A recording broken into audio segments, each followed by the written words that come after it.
بسم اللہ الرحمن الرحیم وبہ نستعین وصلی اللہ علی نبینا محمد وعلی آلہ واصحابہ اجمعین وبعد۔ عزیز طلباء، شیخ محمد بن عبد الوہاب رحمہ اللہ نے اپنی کتاب الکبائر کا 81 نمبر باب جو ذکر کیا ہے، شیخ رحمہ اللہ نے کہا باب ما جاء فی الغیبت، باب ما جاء فی الغیبت، کہ غیبت کا بیان، غیبت کا حکم، غیبت کی قباحت اور اس کی مذمت کا ذکر شیخ رحمہ اللہ نے اس باب میں کیا ہے۔ اور اس باب کا آغاز شیخ رحمہ اللہ نے قرآن کریم کی بڑی ہی مشہور آیت جس کا تعلق غیبت سے ہے کیا تھا، اور شیخ رحمہ اللہ نے کہا کہ وَلَا يَغْتَبْ بَعْضُكُمْ بَعْضًا،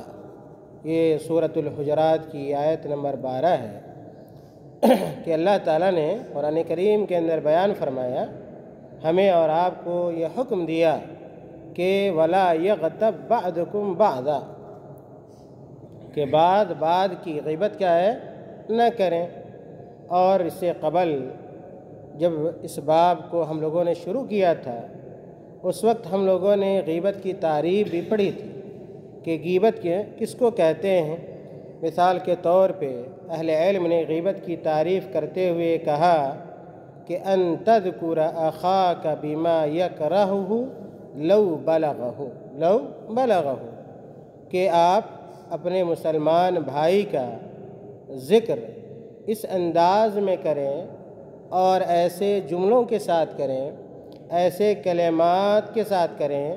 کہ جن کلمات کو اگر وہ سنے یا سنتا ہو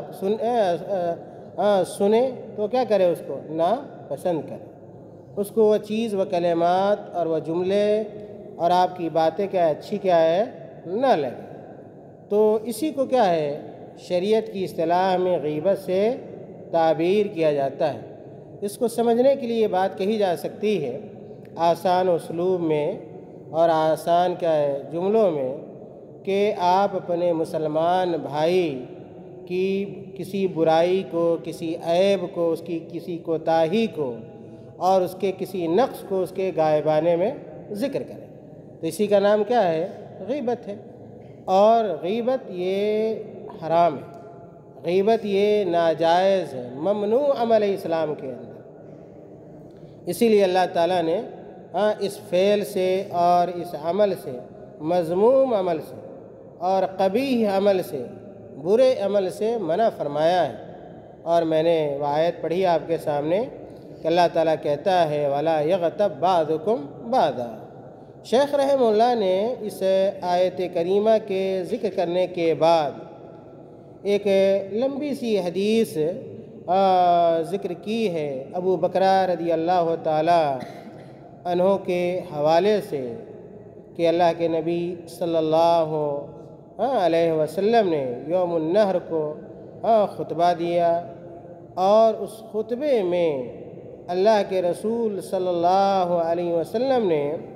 بہت ساری باتوں کا اپنے صحابہ کرام کو حکم دیا، اور جن باتوں کا حکم آپ صلی اللہ علیہ وسلم نے یوم النحر کو اپنے صحابہ کرام کو دیا تھا، ان میں سے یہ بات بھی تھی کہ آپ صلی اللہ علیہ وسلم نے فرمایا کہ فَإِنَّ دِمَاءَكُمْ وَأَمْوَالَكُمْ وَأَعْرَاضَكُمْ عَلَيْكُمْ حَرَامٌ كَحُرْمَةِ يَوْمِكُمْ هَذَا فِي شَهْرِكُمْ هَذَا فِي بَلَدِكُمْ هَذَا۔ یہ مکمل حدیث ہم لوگوں نے اس سے قبل پڑھی ہے، اس لیے حدیث کی تفصیل میں جائے بغیر میں آپ کو مختصر طور پہ یہ بتلانا چاہتا ہوں کہ اللہ کے نبی صلی اللہ علیہ وسلم نے مسلمانوں کے خون کو اور ان کے مال کو، ان کی عزت و آبرو کو کیا قرار دیا ہے، حرام قرار دیا ہے، کہ ایک مسلمان کے لیے جائز نہیں ہے کہ وہ اپنے مسلمان بھائی کے خون کو بہائے، اس کو ناحق قتل کرے، ناحق طریقے سے اس کے مال و اسباب پر غصب کرے یا کہ اس کے مال و اسباب کو چھیننے کی کوشش کرے، اور اسی طرح ایک مسلمان پر یہ حرام ہے کہ وہ اپنے مسلمان بھائی کی عزت و آبرو پر دھاوا بولے، عزت و آبرو کو تار تار کرنے کی کوشش کرے، اور اسی ضمن میں کیا ہے؟ غیبت بھی ہے۔ اگر آپ کسی مسلمان کی، اپنے بھائی کی غیبت کرتے ہیں اور اس کی برائی کو اس کے غائبانے میں ذکر کرتے ہیں، گویا اس کو بے عزت کرنے کی اور اس کی عزت میں یا اس کی شان میں آپ کیا ہے کمی کرنے کی، یا اس کی شان کو کم کرنے کی آپ کیا کرتے ہیں؟ کوشش کرتے ہیں۔ اسی لیے اللہ کے نبی صلی اللہ علیہ وسلم نے مسلمانوں کی عزت و آبرو کو کی حفاظت کی تاکید فرمائی، اور کہا جس طرح ایک دوسرے کا خون حرام ہے، ایک دوسرے کا ناجائز طریقے سے مال و اسباب لینا حرام ہے، اسی طرح ایک دوسرے کی عزت و آبرو کو برباد کرنا یا ایک اس کو پامال کرنا بھی کیا ہے؟ حرام ہے۔ خیر، اس حدیث کے بعد شیخ رحمہ اللہ نے غیبت کے حوالے سے جو اگلی حدیث بیان کی ہے، جہاں سے ہمیں پڑھنا ہے، اور یہ حدیث صحیح بخاری اور صحیح مسلم کی ہے، جو آنے والی حدیث ہے، شیخ رحمہ اللہ شیخ محمد بن عبد الوہاب رحمہ اللہ، یہ ذہن میں رہے کہ جو کتاب ہم اور آپ مسلسل پڑھ رہے ہیں اس کتاب کا نام الکبائر ہے، اور یہ کتاب شیخ محمد بن عبد الوہاب رحمہ اللہ جن کی مشہور ترین کتاب التوحید ہے، کیا ہے؟ التوحید ہے، جو مدارس اور جامعات کے نصاب میں شامل ہے۔ تو شیخ رحمہ اللہ، شیخ الاسلام محمد بن عبد الوہاب رحمہ اللہ کی مشہور ترین کتابوں میں سے ایک کتاب الکبائر بھی ہے، جس کا درس آپ اس وقت سن رہے ہیں۔ تو شیخ رحمہ اللہ اپنی اس کتاب میں اگلی جو حدیث جو غیبت کے حوالے سے بیان کی ہے، کہتے ہیں وَلَهُمَا عن ابن عمرو رضی اللہ عنہما ان رسول اللہ صلی اللہ علیہ وسلم قال المسلم من سلم المسلمون من لسانه ويده والمهاجر من هجر ما نهى اللہ عنہ۔ یہ حدیث میں نے کہا متفق علیہ ہے، صحیح بخاری اور صحیح مسلم کی یہ روایت ہے۔ عبداللہ ابن عمرو ابن عاص رضی اللہ تعالیٰ عنہما اس حدیث کے راوی ہیں، بیان کرتے ہیں کہ اللہ کے رسول صلی اللہ علیہ وسلم نے ارشاد فرمایا ان رسول اللہ صلی اللہ علیہ وسلم قال المسلم من سلم المسلمون۔ آپ صلی اللہ علیہ وسلم فرمایا کہ مسلمان وہ ہے جس کی زبان اور ہاتھ سے مسلمان بچے رہے۔ المسلم من سلم المسلمون من لسانہ ویدہ، مسلمان وہ ہے جس کی زبان اور جس کے ہاتھ سے دوسرے مسلمان کیا رہیں؟ بچے رہیں، محفوظ رہیں، مامون رہیں، کسی دوسرے مسلمان کو آپ سے زک نہ پہنچے، آپ سے تکلیف نہ پہنچے اور آپ سے گزند نہ پہنچے۔ اگر آپ ایسی زندگی گزارتے ہیں، ایسی زندگی بتاتے ہیں اور آپ کے شب و روز ایسے گزرتے ہیں کہ آپ کے ہاتھ سے، آپ کی زبان سے آپ کا مسلمان بھائی محفوظ رہتا ہے اور اس کو کوئی تکلیف لاحق نہیں ہوتی ہے، تو اللہ کے نبی صلی اللہ علیہ وسلم نے ایسے ہی لوگوں کو حقیقی معنوں میں مسلمان قرار دیا ہے۔ آپ صلی اللہ علیہ وسلم کے الفاظ کو دیکھیے، آپ صلی اللہ علیہ وسلم نے کہا المسلم من سلم المسلمون من لسانہ ویدہ، اور ساتھ ہی ساتھ آپ صلی اللہ علیہ وسلم نے بیان فرمایا والمہاجر من حجر ما نہى اللہ عنہ، کہ مہاجر وہ ہے، مہاجر وہ ہے۔ آگے ہم ذکر کریں گے کہ مہاجر کی اور ہجرت کی دو قسم ہوتی ہے، اس میں سے ایک قسم کیا ہے؟ ہجرہ ظاہرہ ہے، اور دوسری جو قسم ہے وہ ہجرہ باطنہ ہے۔ پہلے اس حدیث کے الفاظ کو دیکھیے، کہ آپ صلی اللہ علیہ وسلم نے کہا والمہاجر من حجر ما نہى اللہ عنہ، کہ حقیقی معنوں میں مہاجر وہ ہے۔ ہم اور آپ اس بات سے آگاہ ہیں، مطلع ہیں کہ اصطلاحی طور پہ، ویسے لغوی طور پہ حجر کا لفظ کیا ہے؟ ترک کے معنی میں آتا ہے، چھوڑنے کے معنی میں آتا ہے، اور اصطلاحی طور پر مہاجر ان صحابہ کرام کو کہا جاتا ہے جو صحابہ کرام اپنے دین کے ساتھ، اپنے اسلام کے ساتھ اور اپنے ایمان کے ساتھ مکہ کو چھوڑ کر کہاں پہنچے؟ مدینہ پہنچے۔ ایسے صحابہ کرام کو مہاجر کے لقب سے ملقب کیا جاتا ہے۔ تو آپ صلی اللہ علیہ وسلم نے کہا کہ والمہاجر، کہ صحیح معنوں میں، حقیقی معنوں میں مہاجر وہ ہے من حجر ما نہى اللہ عنہ، کہ وہ ان امور کو چھوڑ دے، ان چیزوں کو چھوڑ دے جن چیزوں سے اللہ تعالیٰ نے منع فرمایا ہے۔ والمہاجر من حجر ما نہى اللہ عنہ۔ اس حدیث کے سرسری جائزے اور اس کے مفہوم کو جاننے کے بعد اس حدیث کے اندر 5 باتیں یا 6 ایسی باتیں ہیں جن باتوں پر ہمیں غور کرنا چاہیے۔ حدیث میں جو الفاظ اور جو جملے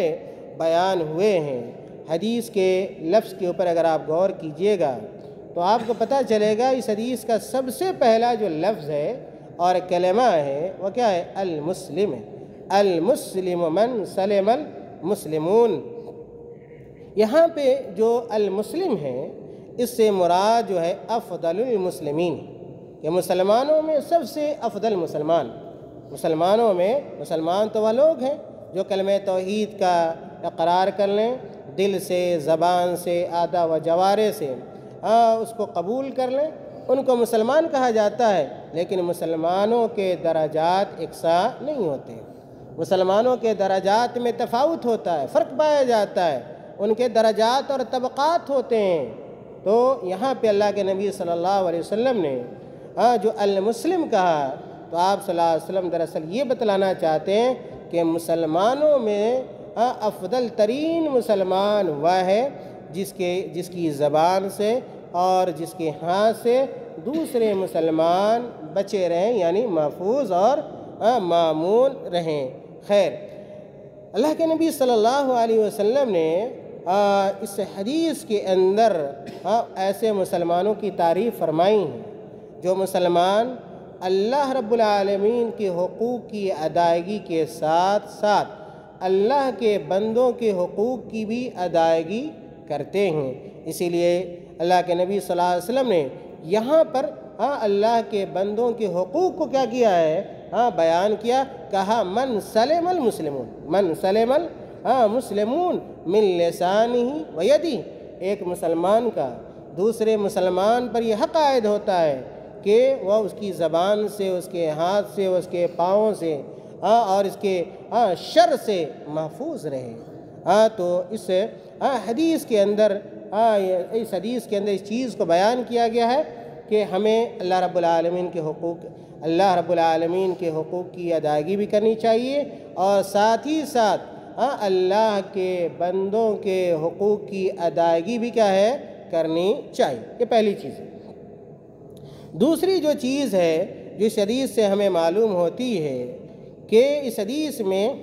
اللہ کے رسول صلی اللہ علیہ وسلم نے ہمیں اور آپ کو اس بات پر ابھارا ہے، اور ہمیں اور آپ کو اس بات کا حکم دیا ہے، تاکید کی ہے کہ ہم اپنے معاملات کو اللہ کے ساتھ بہتر رکھیں، اللہ کے ساتھ بہتر رکھیں۔ اور جو بندہ اپنے معاملات کو اللہ کے ساتھ بہتر رکھے گا، لا محالہ وہ اللہ کے بندوں کے ساتھ بھی اپنے معاملات کو بہتر رکھے گا۔ اس کی طرف بھی کیا ہے؟ اس کے اندر اشارہ ہے کہ پہلے کیا ہے؟ لوگوں کے حقوق یعنی ادنا کو بیان کیا، اور ادنا کے بعد کیا ہے؟ اور اشارہ کیا ادنا سے کس کی طرف؟ اعلیٰ کی طرف۔ اور یہ اسلوب ہے عربی زبان کا، یہ اسلوب ہے کہ التنبیہ بالادنا علی الاعلیٰ، التنبیہ بالادنا علی الاعلیٰ، کہ کبھی کیا ہے ادنا کو بیان کر کے اعلیٰ کی طرف کیا اشارہ کیا جاتا ہے۔ اللہ رب العالمین سب سے اعلیٰ ہے اور اس کے مقابلے کیا ہے، انسان کیا ادنا ہے۔ تو ادنا کے حقوق کو بیان کر کے اشارہ کرنا کیا کس کی طرف، اعلیٰ کے حقوق کی طرف۔ اس سے بھی یہ بات بھی اس حدیث سے معلوم ہوتی ہے۔ اسی طرح ایک سوال آپ یہ کر سکتے ہیں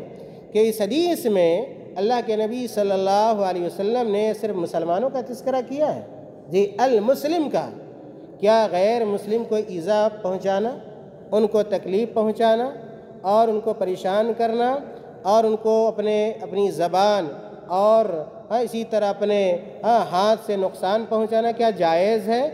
تو جائز نہیں ہے، جائز کیا ہے، نہیں ہے۔ لیکن عام طور پہ یہاں پہ اغلبیت کے اعتبار سے اور اغلبیت کو ذہن میں رکھتے ہوئے اللہ کے نبی صلی اللہ علیہ وسلم نے لفظ مسلم کا کیا کیا ہے، تذکرہ کیا ہے کہ عام طور پہ ایک مسلمان دوسرے مسلمان کو نقصان یا اپنے ہاتھ یا اپنی زبان سے تکلیف کیا ہے نہیں پہنچاتا ہے، ورنہ کیا جس طرح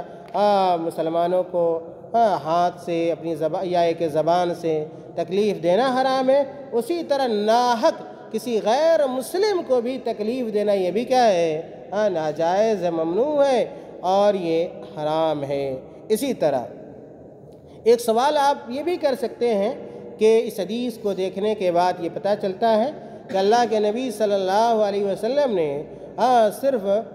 مردوں کو خطاب کیا اور کہا المسلم کہا، مسلمہ کیا ہے نہیں کہا۔ کیا ہم کسی مسلمان عورت کو اپنی زبان سے اور اپنے ہاتھ سے تکلیف پہنچا سکتے ہیں؟ تو جواب یہ ہے کہ جو یہاں پہ مذکر کا جو صیغہ استعمال کیا گیا یہ بھی کیا ہے، اغلبیت کی بنیاد، یہ بھی کیا ہے، اغلبیت کی بنیاد پر ہے۔ اور مسلم کے صیغے میں مسلمہ بھی کیا ہے، داخل ہے، مذکر کے ساتھ مؤنث بھی کیا ہے، داخل ہے۔ تو جس طرح ایک مسلمان اپنے دوسرے مسلمان بھائی کو اپنی زبان اپنے ہاتھ سے نقصان تکلیف اذیت نہیں دے سکتا، اسی طرح ایک مسلمان کسی مسلمان خاتون کو بھی یا ایک خاتون دوسرے خاتون کو تکلیف کیا ہے اور اذیت کیا ہے اپنے ہاتھ اور اپنی زبان سے کیا ہے نہیں پہنچا سکتی۔ اسی طرح کیا ہے، آپ یہ بھی سوال کر سکتے ہیں کہ اللہ کے نبی صلی اللہ علیہ وسلم نے اس حدیث میں جن اعضاء کا تذکرہ کیا ہے ان اعضاء میں سے ہاتھ ہے، زبان لسان ہے اور کیا ید ہے، یعنی زبان ہے اور کیا ہے ہاتھ ہے۔ آخر انہی اعضاء کی تخصیص کیوں کی گئی ہے؟ اہل علم نے اس کا بھی جواب دیا ہے کہ عام طور پر انسان سے جو اعمال صدور ہوتے ہیں اور جو اقوال صدور ہوتے ہیں، یا تو ہم کوئی کام کرتے ہیں یا کہ کوئی بات کیا ہے بولتے ہیں، یا تو ہم کسی کو اپنے ہاتھ سے تکلیف پہنچا سکتے ہیں زیادہ سے زیادہ، یعنی تکلیف پہنچانے کے لیے اگر آپ سے پوچھا جائے کہ کس عضو کا سب سے زیادہ استعمال کیا جاتا ہے تو آپ یہی کہیں گے کہ سب سے پہلے جو اٹھتا ہے وہ کیا اٹھتا ہے، ہمارا ہاتھ اٹھتا ہے، پاؤں بعد میں اٹھتا ہے۔ آپ یہ کہیں گے پاؤں سے بھی تو ہوتا ہے، پاؤں سے بھی تکلیف پہنچا سکتے ہیں اور کیا ہے نقصان پہنچا سکتے ہیں، لیکن پاؤں سے کم ہوتا ہے اور سب سے پہلے کس چیز سے ہوتا ہے، کس عضو سے ہوتا ہے، ہاتھ سے ہوتا ہے۔ تو افعال کے معاملے میں کیا ہے، یہ ہاتھ جو ید ہے وہ اس کا استعمال سب سے زیادہ ہوتا ہے۔ اسی طرح کیا ہے، اگر قول سے کسی کو زبان کے ذریعے اگر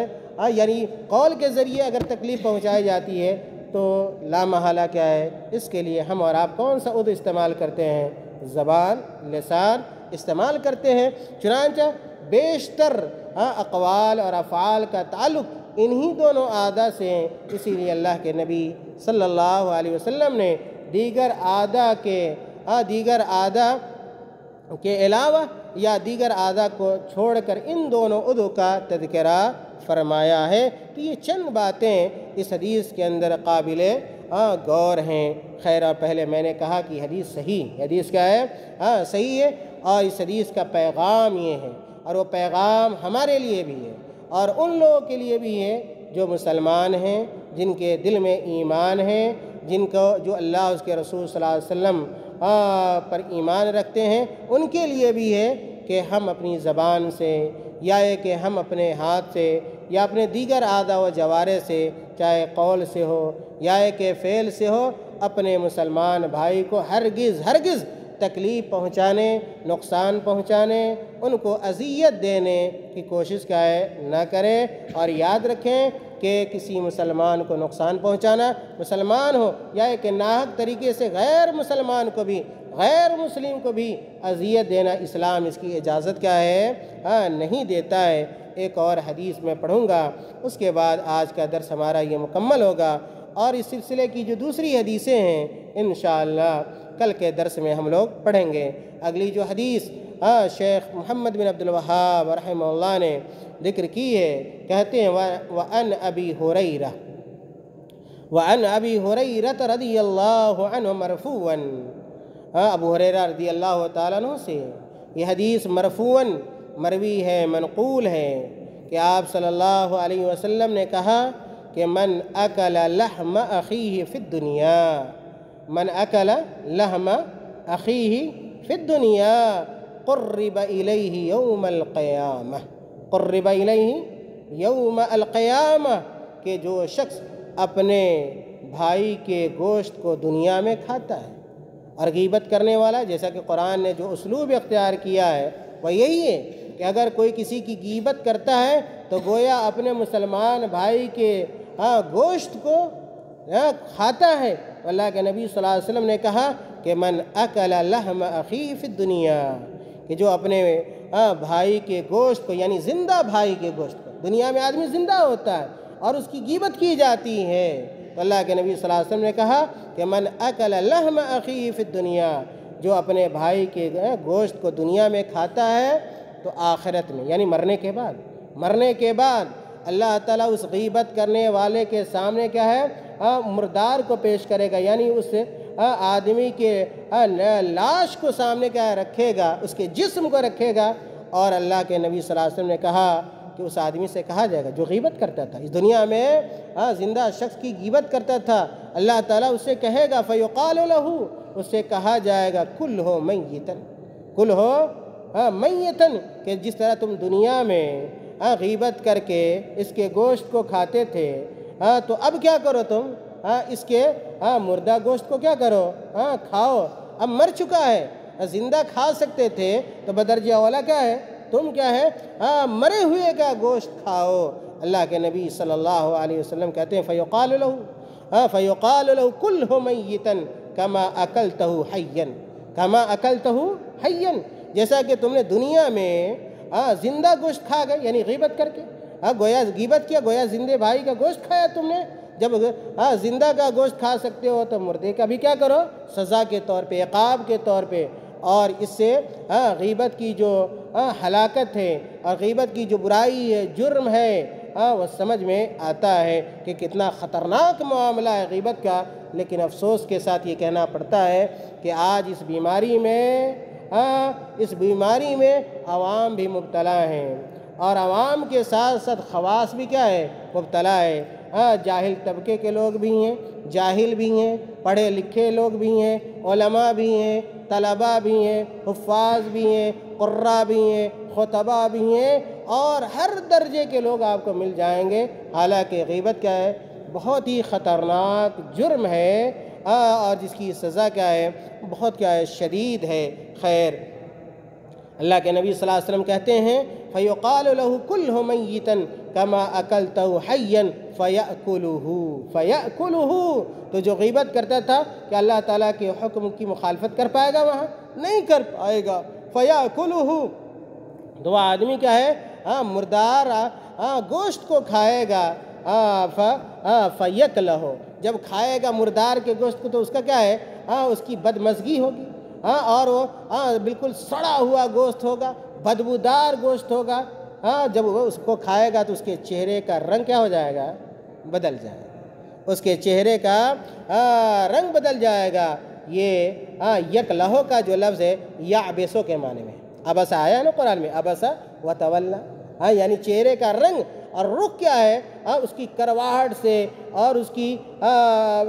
بالکل کیا ہے بدبو سے کیا ہے اس کے چہرے کا رنگ کیا ہے بدل جائے گا، اور اس کا چہرہ جو ہے بالکل کیا ہے ایسا لگے گا کہ بالکل کیا منہ بسوڑے ہوا ہے۔ خیر، تو اللہ کے نبی نے کہا فَيَأْكُلُ فَيَكْلَهُ، کہ کھائے گا اور کھانے کی وجہ سے اس کے چہرے کا رنگ کیا ہے تبدیل ہو جائے گا۔ وَيَسِيحُ، اور وہ آدمی کیا ہے کھائے گا اس مردے کے گوشت کو اور چلائے گا، لیکن چلانے سے کیا بچ جائے گا؟ نہیں بچے گا۔ تو اللہ تعالیٰ اس طرح سزا دے گا، ان لوگوں کو سزا دے گا جو دنیا میں دوسرے لوگوں کی غیبت کیا کرتے تھے۔ اور طرفہ تماشا تو یہ بھی ہے کہ آج بہت، میں نے کہا بھی، اشارہ بھی کیا کہ پڑھے لکھے لوگ بھی اس بیماری میں، اس مرض میں کیا ہے مبتلا ہیں۔ مدارس کے طلبہ بھی، جامعات کے طلبہ بھی ایک دوسرے اپنے ساتھیوں کی کیا کرتے ہیں؟ غیبت کرتے ہیں، اساتذہ کی غیبت کرتے ہیں، اساتذہ کی برائیوں کا تذکرہ کرتے ہیں۔ یاد رکھیے کہ غیبت کرنا چاہے جس کی بھی غیبت کی جائے، اپنے آپ رشتہ دار کی کیجئے یا ایک اجنبی مسلمان کی کیجئے، غیبت حرام ہے۔ اس لیے ہر حال میں ہر مسلمان کو، ہر صاحب ایمان کو اپنی حفاظت کرنی چاہیے، اپنے ایمان کی حفاظت کرنی چاہیے، اور کبھی بھی کسی کی بھی غیبت کیا ہے جانے اور جانے میں، انجانے میں کیا ہے کرنے کی کوشش کیا ہے نہیں کرنی چاہیے۔ ویسے کیا ہے ابو یعلیٰ رحمۃ اللہ علیہ نے اس حدیث کو اپنی مسند کے اندر بیان کیا، مسند ابو یعلیٰ، اور انہوں نے اس حدیث کی سند کو حسن قرار دیا ہے، لیکن علامہ البانی رحمۃ اللہ علیہ نے اس حدیث کو اپنی کتاب ضعیف الترغیب کے اندر بیان کیا ہے، یعنی اس کی سند کو کیا ہے ضعیف قرار دیا ہے۔ اللہ تعالیٰ سے دعا کریں کہ اللہ تعالیٰ جب تک ہمیں اور آپ کو اس دنیا کے اندر زندہ رکھے، ہمیں اسلام پر، ایمان پر، قرآن اور حدیث پر، اخلاق حسنہ پر قائم و دائم رکھے، اور اللہ تعالیٰ ہمیں اور آپ کو مذموم اخلاق سے، برے اخلاق سے اور غیبت سے اللہ تعالیٰ ہمیں اور آپ کو بچائے۔ آمین۔ وآخر دعوانا الحمدللہ رب العالمین۔